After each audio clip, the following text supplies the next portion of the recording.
Handloom saris అనగానే గుర్తుకొచ్చేవి Savitri handlooms. ఇప్పుడు జూబీ hills లో గొప్ప ప్రారంభం. నమస్తే, వెల్కమ్ టు సుమన్ టీవీ. నేను మీ సాయి. రెండు తెలుగు రాష్ట్రాల్లో కురుస్తున్నటువంటి భారీ వర్ష భీభత్సంతో చాలా ప్రాంతాలు అతలకుతలమైనటువంటి సిచ్యువేషన్ చూస్తున్నాం. చాలా ప్రాణాలు కూడా గల్లంతయ్యాయి.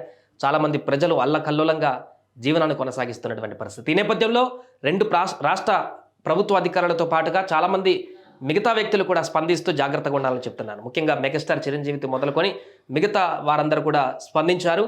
రెండు తెలుగు రాష్ట్రాల ప్రజల ఈ యొక్క వాతావరణ పరిస్థితుల కారణంగా జాగ్రత్తగా ఉండాలంటూ సూచించారు. తాజాగా జూనియర్ ఎన్టీఆర్ కూడా తన యొక్క అభిప్రాయాన్ని వెల్లడించారు. అంతేకాక తను సహాయంగా తను ఒక ఇనిషియేట్ తీసుకొని ఫస్ట్ టైం ఈ వరదలకు సంబంధించిన ఒక మంచి స్టెప్ తీసుకున్నారు. ఈ ఘటనకు సంబంధించి మొదటి హీరోగా చెప్పుకోవచ్చు జూనియర్ ఎన్టీఆర్ని. సో ఇంకా ఇలాంటి పరిస్థితి వేరే హీరోల నుంచి కూడా రావాలని చూద్దాం. ఇప్పుడే తాజాగా ఎన్టీఆర్ ట్వీట్ చేసినటువంటి ట్వీట్ ఒకసారి చూద్దాం.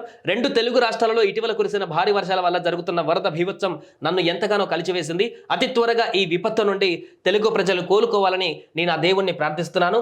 వరద విపత్తు నుండి ఉపశమనం కోసం రెండు తెలుగు రాష్ట్రాల ప్రభుత్వాలు తీసుకునే చర్యలకి సహాయపడాలని నా వంతుగా ఆంధ్రప్రదేశ్ మరియు తెలంగాణ ప్రభుత్వాల ముఖ్యమంత్రి సహాయ నిధికి 50 లక్షల చొప్పున రెండు రాష్ట్రాలకు విరాళంగా ప్రకటిస్తున్నానంటూ ఎన్టీఆర్ ప్రకటించారు. సో మంచి ఇనిషియేట్ తీసుకున్నారు.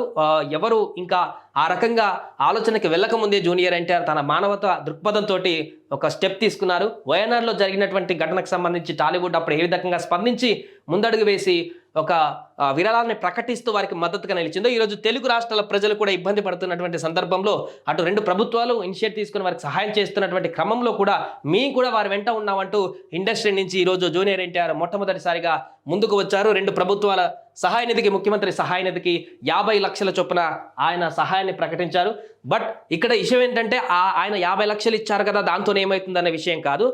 అటు జూనియర్ ఎన్టీఆర్ లాంటి వ్యక్తి టాలీవుడ్ నుంచి ఒక హీరో, ప్రముఖ హీరో ప్రజలకు మద్దతుగా ఉన్నారు, మీ వెనుక ఉన్నాను అనేటువంటి ఒక భరోసా ఇవ్వడం అనమాట. దీంట్లో ఆయన డబ్బులు పంచాడు, ఆ డబ్బులతో ఏమవుతుందనే విషయం కాదు. ఒక ఇనిషియేట్ తీసుకోవడం అనేది చాలా ముఖ్యం ఇలాంటి సందర్భాలలో. అలాంటి ఒక మంచి నిర్ణయాన్ని తీసుకున్నారు జూనియర్ ఎన్టీఆర్. జూనియర్ ఎన్టీఆర్తో పాటు మిగతా టాలీవుడ్ ప్రముఖులు ఎవరైనా ముందుకు వస్తారో చూద్దాం. ప్రస్తుతానికైతే ఆయన 50 లక్షల విరాళాన్ని ప్రకటిస్తూ రెండు ప్రభుత్వాల ముఖ్యమంత్రి సహాయ నిధికి ప్రకటించి తాజాగా ట్వీట్ చేశారు. దీని పట్ల చాలా మంది కామెంట్స్ చేస్తున్నారు. మనిషి ఇనిషియేట్ తీసుకున్నారు. అభిమానులు అయితే చాలా ఉద్వేగానికి గురవుతున్నారు. ఎన్టీఆర్ ఎప్పుడు ఈ రకంగానే ప్రజలకు సాయం చేస్తూ ముందుకు వెళ్ళాలంటూ కూడా చెప్తున్నారు. ఏదేమైనా కూడా తాజాగా ఎన్టీఆర్ తీసుకున్నటువంటి నిర్ణయం పట్ల అభినందనలు వ్యక్తమవుతున్నాయి. సుమన్ టీవీలో మీ పర్సనల్ అండ్ బిజినెస్ ప్రమోషన్స్ కోసం కింది నెంబర్కి కాంటాక్ట్ చేయండి.